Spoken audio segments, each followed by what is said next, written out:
Quando se fala de força espiritual, a gente imagina uma batalha, né? Uma batalha espiritual. Mas é exatamente isso que diz que nós vamos falar mesmo, de uma batalha espiritual numa guerra que às vezes a gente, se não estivermos bem ligados, a gente não consegue ter a percepção espiritual que precisamos ter nessa batalha. Porque a coisa envolve o sistema, e quando envolve o sistema, fica mais difícil da gente identificar. Mas hoje nós vamos perceber, à medida que nós falarmos dessas forças espirituais que atuam fortemente na nossa cultura, a gente vai perceber, e eu acredito que hoje, inclusive, talvez Deus até deva redirecionar as orações de vocês com relação à sua família, com relação à igreja. Capítulo 4, versículos 3 a 4. Antes de ler a palavra do Senhor, vamos orar, né? Querido Deus, bendito seja o teu santo nome, te louvamos, te agradecemos, ó Deus, porque como eu sempre digo, de mim nada tenho a oferecer, mas a palavra do Senhor, ela é rica, ela é poderosa, ela é mais cortante do que espada de dois gumes. E quem tem que fazer a obra nesta noite, ó Deus, não sou eu, é o teu Espírito Santo. E nós entregamos a ti, ó Deus, neste momento, todo desenrolar deste culto da agora para frente. Que o Senhor fale ao nosso coração por meio da palavra do Senhor, ó Deus da glória. Que esta palavra, mais uma vez, venha fazer diferença nas nossas vidas, ó Deus, em nome de Jesus. Amém? Glória a Deus. A palavra do Senhor, no versículo 3, meus irmãos, diz exatamente o seguinte: pois haverá tempo em que não suportarão a sã doutrina. Pelo contrário, cercar-se-ão de mestres segundo as suas próprias cobiças, como sentindo coceira nos ouvidos. E se recusarão a dar ouvidos à verdade, entregando-se a fábulas. Amém? A título de introdução, eu gostaria de trazer à igreja, nesta noite, apenas 2 esclarecimentos importantes. O primeiro deles é que o mundo sempre foi influenciado por movimentos sociais e filosóficos em todas as épocas. Sempre foi assim, meus irmãos. E eu acredito que até que Jesus estabeleça a nova ordem, não essa nova ordem mundial que estão se propondo por aí, porque esta nova ordem mundial que estão se propondo por aí é uma ordem em que o governo do planeta Terra não será o Senhor Jesus, mas será exatamente o anticristo.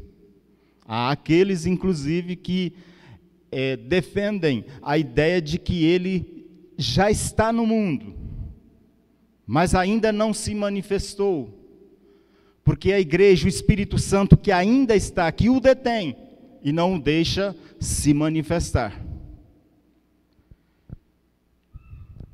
Então, se o anticristo já está no mundo, para quem acredita nisso, e isso também é uma possibilidade, o falso profeta também, certamente, já está andando por aí, e talvez já está até dando algumas ordens por aí. Mas a verdade é essa, meus irmãos, o mundo sempre foi influenciado por movimentos filosóficos e sociais em todas as épocas, em todos os instantes.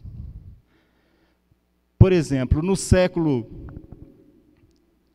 17 e 18, havia um movimento chamado Iluminismo. Este era um movimento intelectual e filosófico que dominou o mundo das ideias daquele século.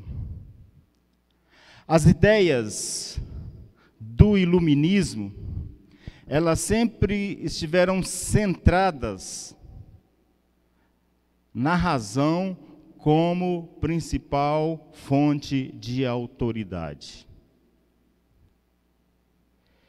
Esse iluminismo, de certa forma, meus irmãos, é um contraponto da época. Nós temos aí já o final da Idade Média, nós já temos aí a Idade Média que praticamente acabou. E a Idade Média foi aquele período em que os governos normalmente o mundo era governado por reis, ou seja, o poder estava centrado na mão de uma pessoa. O período da Idade Média ou da Idade Negra também, nós podemos perceber também que, em termos religiosos, a religião em si, a questão de Deus, do culto a Deus, também estava centralizado numa única instituição religiosa. E essa instituição, durante todo o período negro da história, deixou muito a desejar, porque abandonou o verdadeiro Deus e começou a pregar dogmas, e depois um governo único para a igreja, e isso foi a derrocada dessa igreja de forma definitiva. E foi exatamente por isso que o próprio Deus levantou Martinho Lutero com a reforma religiosa, porque sem essa reforma nós não estaríamos aqui talvez hoje servindo ao Senhor. A razão era a principal fonte de autoridade desse movimento chamado iluminista, e defendia a liberdade. Liberdade porque os governos normalmente eram autoritários. Defendia o progresso porque era necessário. E quando defendia o progresso, estava defendendo também a propriedade, que precisava ser regulamentada. As famílias precisavam de ter a sua propriedade e ter liberdade de governar essa propriedade. Então, o iluminismo, de certa forma, veio trazer luz, sim, veio trazer luz. Tolerância era um outro ideal que o iluminismo trouxe. Tolerância por quê? Porque a religião, como ela estava centrada em uma única, ela se achava no direito de condenar, de julgar e condenar todas as outras pessoas que ousassem pensar diferente. Vocês já devem ter visto nos livros de histórias, filmes por aí, de A Caça às Bruxas, por exemplo, que nada mais é do que uma realidade espiritual que se vivia na época, e o iluminismo veio trazer luz sobre isso. Tolerância. Vamos respeitar o ponto de vista do outro, vamos respeitar a religião do outro. Fraternidade.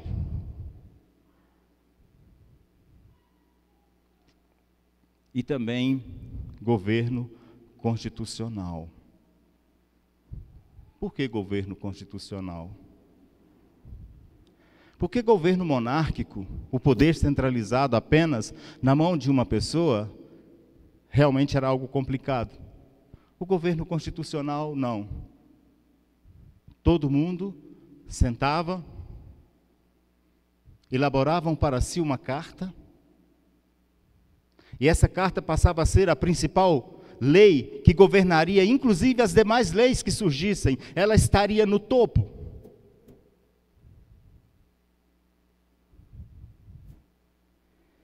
E defendia também, então, o governo constitucional. A separação dos poderes foi algo também que o iluminismo, de certa forma, trouxe a nós. Como eu disse, esse governo monárquico, o poder centrado na mão de uma só pessoa, não deixava de ser algo negativo, e as pessoas já estavam sentindo a mão do rei sobre eles.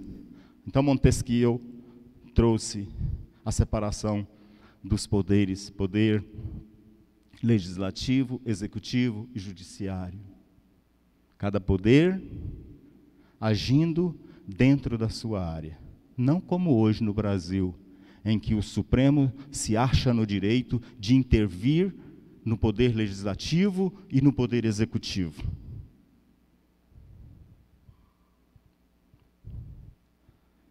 Mas essa brincadeira está chegando ao fim. Essa brincadeira está chegando ao fim. Isso, inclusive, meus irmãos, é uma força espiritual do reino das trevas que a igreja tem que batalhar contra.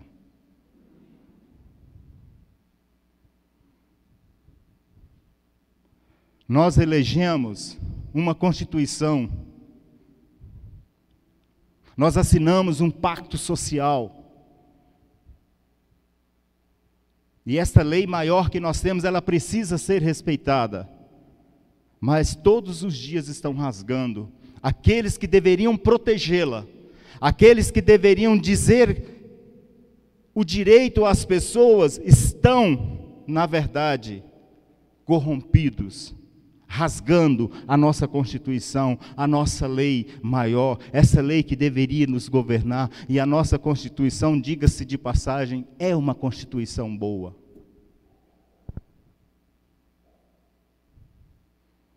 Mas hoje, no desenrolar de tudo, a gente até duvida disso. Outra luz que o iluminismo trouxe foi a separação Estado e igreja. Era necessário. Era necessário. E eu digo para vocês uma coisa, meus irmãos, é melhor ser laico do que ter uma religião oficial, seja ela qual for. Porque se hoje nós temos a liberdade de culto que temos, é porque somos um país laico. Até a Constituição de 1988, nós tínhamos na nossa Constituição anterior uma religião oficial. E graças a Deus os nossos constituintes decidiram tirar e transformar o nosso país num país laico, dar liberdade religiosa para a nossa nação. A frase, meus irmãos, a frase famosa da época, inclusive, era o sapere aude, atreva-se a conhecer. Essa era a principal proposta do iluminismo.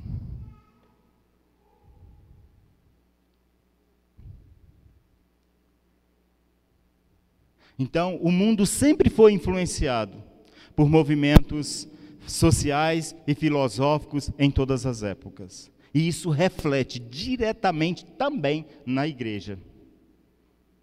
Reflete diretamente na religião, seja ela qual for. Espírita, católico, evangélico, reflete, respinga, não tem como não refletir.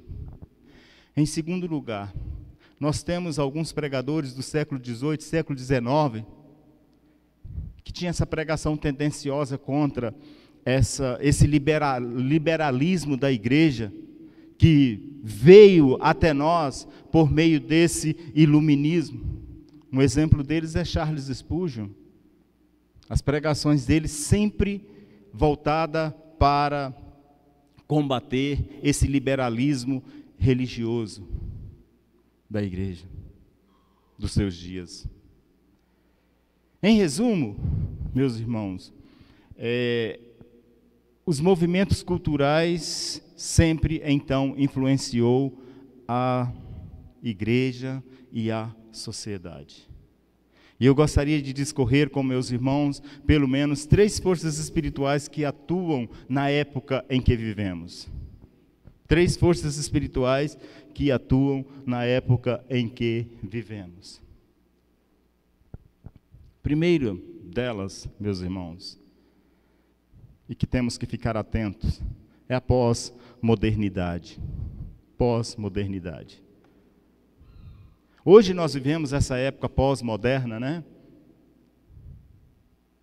Essa época pós-moderna, ela teve como marco inicial a queda dos muros de Berlim em 1989.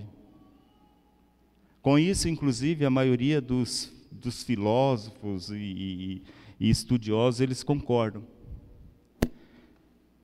Com a queda, em 1989, com a queda dos muros de Berlim.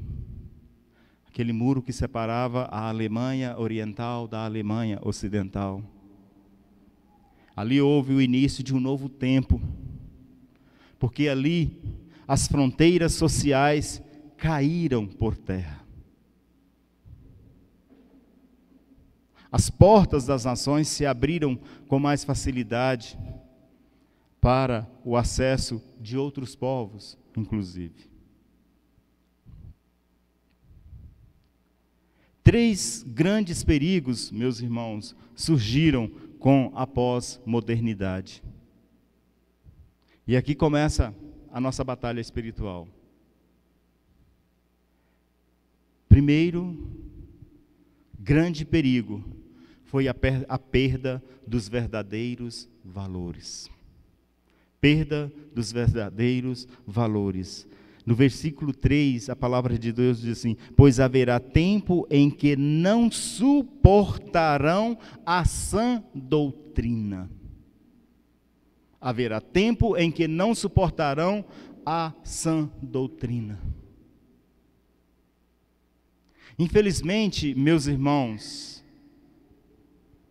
este iluminismo, ele trouxe luz demais. E a Bíblia já não é mais o livro mais importante que se deve ler. É talvez um dos livros que deve ser lido, mas não mais o principal. Perda dos valores bíblicos. As pessoas, principalmente aí fora, as pessoas no mundo, elas não dão mais nenhuma importância para valores bíblicos. Os jovens aí fora querem mais é viver a vida da melhor forma, segundo eles. Rapazes não respeitam mais moças. Moças não respeitam mais os rapazes. Eu lá no comecinho ainda vivi um tempo em que se pregava na igreja que tanto para o rapaz quanto para a moça casarem virgem era uma questão de honra. Hoje é demodê. Está fora de moda. É um valor que a igreja perdeu. E eu digo a igreja evangélica. É um valor que a igreja perdeu no tempo e no espaço. Perda dos valores bíblicos. Perda do verdadeiro significado da vida. Hoje em dia, o que se discute, inclusive no nosso meio evangélico, é que dar cabo à própria vida talvez não seja pecado. Dar cabo à própria vida talvez não te leve para o inferno. É o que se discute no nosso meio, no meio evangélico. Porque perdemos o verdadeiro significado da vida.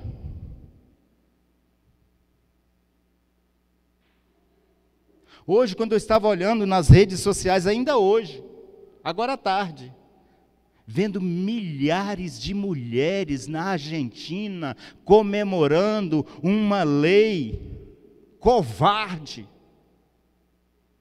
que é a lei do aborto. Lá, milhares de mulheres numa praça comemorando esta lei. E o pior de tudo, o Papa, que é argentino, totalmente calado quanto a isso. porque está conivente a esta obra maligna de Satanás. Lei covarde que mata seres vivos ainda no ventre materno. O primeiro grande perigo, então, foi a perda dos valores. O segundo grande perigo, a introdução do relativismo. No versículo 3, a parte B diz assim: pelo contrário, cercar-se-ão de mestres segundo as suas próprias cobiças. Cercar-se-ão de mestres segundo as suas próprias cobiças. A pós-modernidade diz que não há verdade absoluta. Não há verdade absoluta. Tudo é muito relativo. Relativismo chega a ser até uma matéria de faculdade. É aqui, meus irmãos, que uma boa parte dos nossos jovens caem nas falácias de professores, porque pregam essa pós-modernidade, esse relativismo. Afirmam nas faculdades, e a maioria de jovens, às vezes evangélicos, concordam com eles, que tudo precisa ser relativizado, inclusive a existência de Deus.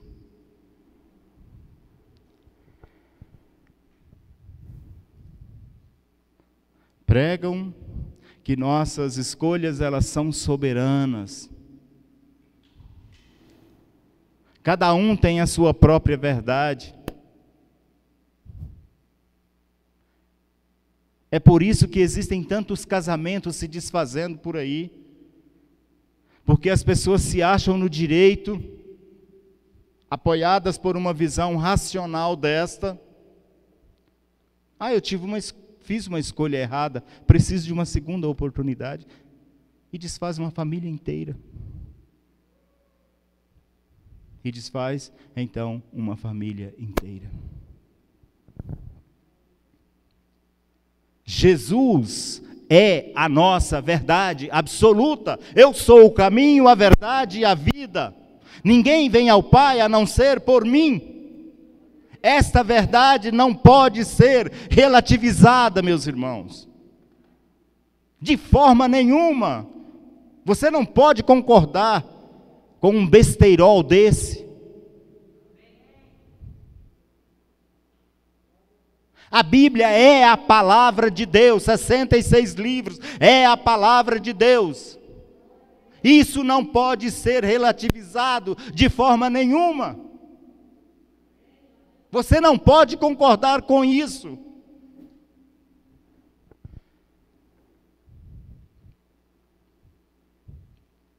E por último, temos o surgimento das igrejas alternativas. Versículo 4, e se recusarão a dar ouvidos à verdade, entregando-se a fábulas. Entregando-se a fábulas. Surgimento das igrejas alternativas. O que eles afirmam? Afirmam que existem muitas ideias, valores e crenças, como no tempo do iluminismo.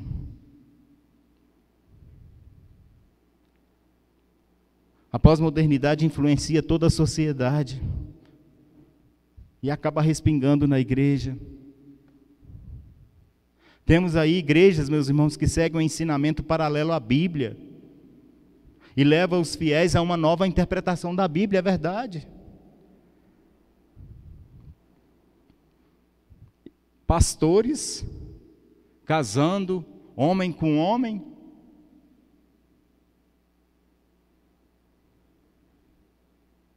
Mulher com mulher.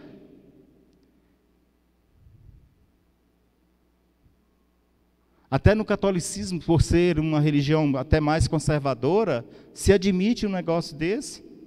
No meio evangélico já anda se admitindo um negócio desse. Igrejas alternativas. E hoje tem igreja do gosto que você quiser, não é assim? Melhor aquela que não pega no seu pé. Certo? Pós-modernidade seria a primeira força espiritual. Globalização, a segunda força espiritual. Globalização é uma forma de aproximar as pessoas a um nível mundial. Visa, através do esforço humano, abranger o globo terrestre com suas ações e esforços.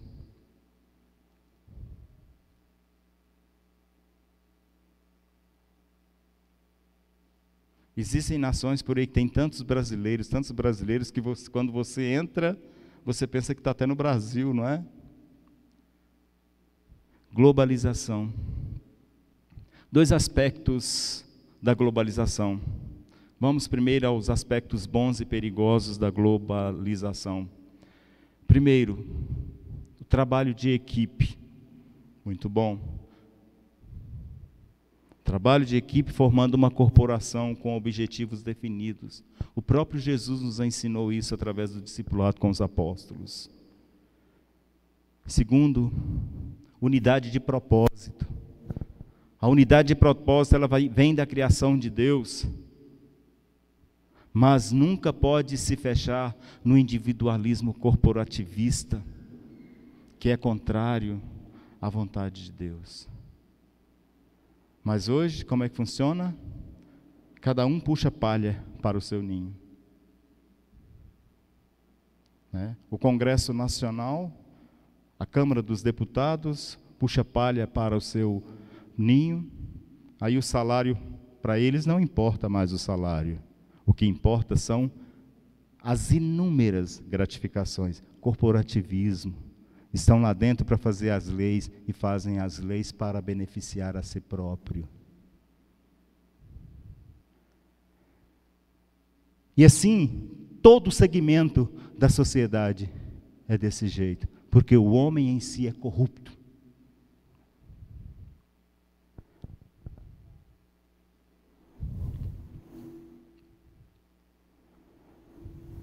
O trabalho global, meus irmãos, nunca pode ser motivo de orgulho, pois busca fama e desejo que seu nome seja espalhado pela terra. Isso não está de acordo com o espírito das Escrituras. É a música que nós cantamos, que diminua eu e que ele cresça e que diminua eu. Hoje nós vemos a disseminação mundial de uma versão econômica da fé. Pregadores que, se não forem bem pagos, não pregam mais. Bandas caríssimas que, se não forem bem pagas, não cantam em certos movimentos religiosos. Vivemos hoje um evangelho comercializado e nós, como igreja, precisamos nos levantar contra isso. Pastores em busca de fama e de poder, e isso é terrível aos olhos de Deus, meus irmãos. É uma força espiritual sutil, tanto quanto a Torre de Babel. É uma realidade. Em Babel, os construtores da torre tiveram os bons aspectos da globalização, sem dúvida nenhuma. Trabalho de equipe, objetivos definidos e unidade de propósitos. Mas por fim, o que aconteceu? A vaidade entrou, o orgulho entrou, o desejo de querer ser maior do que Deus entrou. E a prepotência e os planos daquele povo daquela época ruíram. Foram confundidos em sua linguagem. Um já não entendia mais o que o outro falava, porque o orgulho entrou.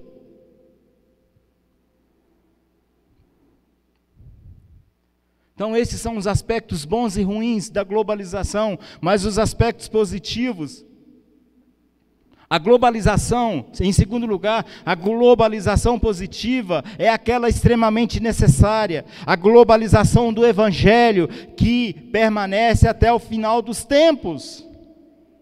O Evangelho de Jesus Cristo, ele precisa ser pregado. Enquanto existir ser humano na face da terra, ele tem que ser pregado.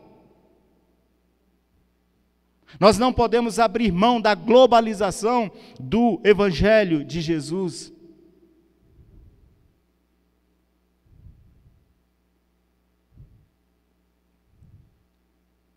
Em Atos 1:8, Jesus reforça a sua visão mundial de globalização, de evangelização. Mas recebereis poder ao descer sobre vós o Espírito Santo, e ser-me-eis testemunhas, tanto aqui, quanto ali, quanto acolá.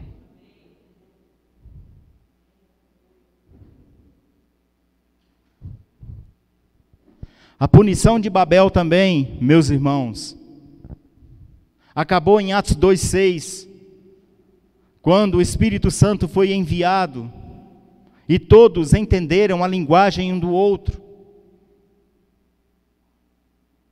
Todos entenderam, ali não havia mais barreira de linguagem. Pelo contrário, as pessoas ficaram impressionadas, porque o egípcio que estava ali, ele ouvia alguém falando a sua língua.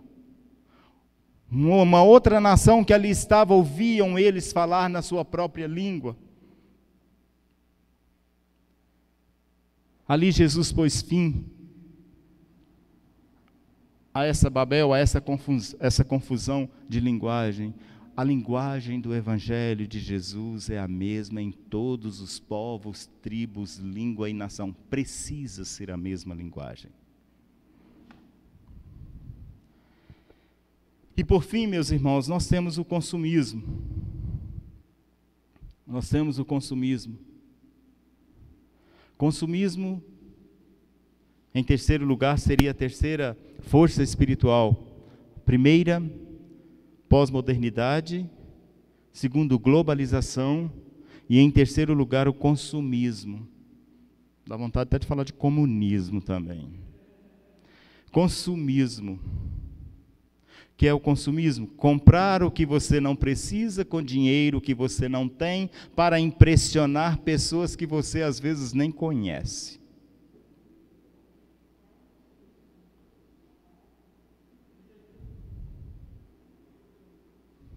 Isso pode exercer influência em todos os aspectos da sua vida, se não vejamos. Vivemos, em primeiro lugar, tudo se tornou objeto de consumo. Todas as relações sociais podem ser trocadas como objeto. Até mesmo o Evangelho pode ser trocado pelo consumismo. E é o que nós temos visto. Cantores caríssimos, pregadores caríssimos, pouca vergonha, estão prostituindo a igreja. A igreja não é prostituta para ser comprada da forma que querem comprar, não. Quem tem autoridade sobre a igreja, quem tem autoridade sobre a terra é a igreja, não são esses cantores que surgiram por aí, em qualquer lugar, não. E ainda se acham no direito de chegar aqui e cobrar um cachê exorbitante para, em apenas uma hora, fazer um show na frente de um determinado número de pessoas. A igreja não é prostituta, como a maioria dessas pessoas a tem tratado. A igreja é santa, é a noiva de Jesus e precisa ser respeitada como tal.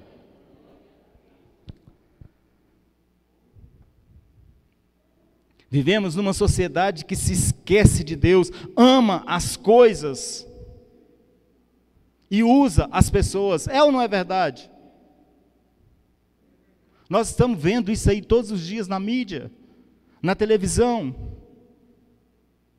Pessoas que antes estavam no poder, mamilocratas, mamando, e agora que deu uma cortada, estão sentindo na pele e se revoltaram. Isso é uma força espiritual que precisa ser combatida pela igreja. O amor das crianças está relacionado a dinheiro. O amor é mensurado pelo que ganham dos pais. Infelizmente, meus irmãos, perderam o respeito. A igreja também precisa estar atenta para não se tornar ambiente de troca e venda de bens. Não valorize as pessoas pelo que elas possuem ou pelo que elas possam dar, mas valorizem as pessoas pela dignidade de caráter que ela tem. Não mergulhe no consumismo para manter a sua aparência. Ensine os seus filhos a serem voluntários no trabalho doméstico. É obrigação dos seus filhos fazer os trabalhos domésticos de graça, você não precisa pagar para isso não.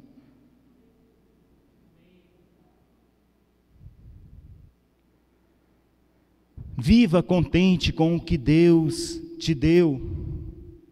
Não viva as pressões do consumismo, isso não dá significado à vida, meus irmãos. Isso não dá significado à vida. Agora à tarde eu calcei uma botina para vir pregar. Só tirei porque ela estava apertando um pouco o meu dedinho e eu tive que tirar. Eu não preciso aparecer. Quem tem que aparecer na minha vida é Ele. Amém, meus irmãos? Pós-modernidade, globalização e consumismo. Em nossas alegações finais, se estamos escravizados pela cultura, precisamos encontrar o caminho para a liberdade. O reino de Deus, como disse Jesus, é chegado. Isso diz respeito à restauração de toda a criação e de toda a vida humana em sociedade. A globalização só nos é útil, meus irmãos, para ganharmos almas para Jesus. A internet também é muito importante. Ela poderá ser uma grande arma nas nossas mãos. O que nós não podemos deixar é que ela seja uma grande arma de Satanás nas nossas vidas. Vivemos no pós-modernismo, mas sabemos que existe uma verdade absoluta. Jesus é a verdade absoluta. A Bíblia é a palavra de Deus. E isso não pode ser relativizado de forma nenhuma. E por último, meus irmãos, estejamos atentos para não deixarmos que esta vida de aparência seja mais forte do que a vida autêntica em Deus que precisamos ter. Amém? Vamos aprender a respeitar o nosso irmão, o irmão que está do nosso lado. Vamos aprender a ajudar uns aos outros. E quando você perceber essas coisas na vida do seu irmão, dê um alerta, ore por ele. Isso é uma batalha espiritual. A igreja ela só conseguirá caminhar, ela só conseguirá se desenvolver se nós começarmos a pensar dessa forma. Caso contrário, a nossa derrocada será certa, a nossa derrota será certa. Nós não podemos permitir isso.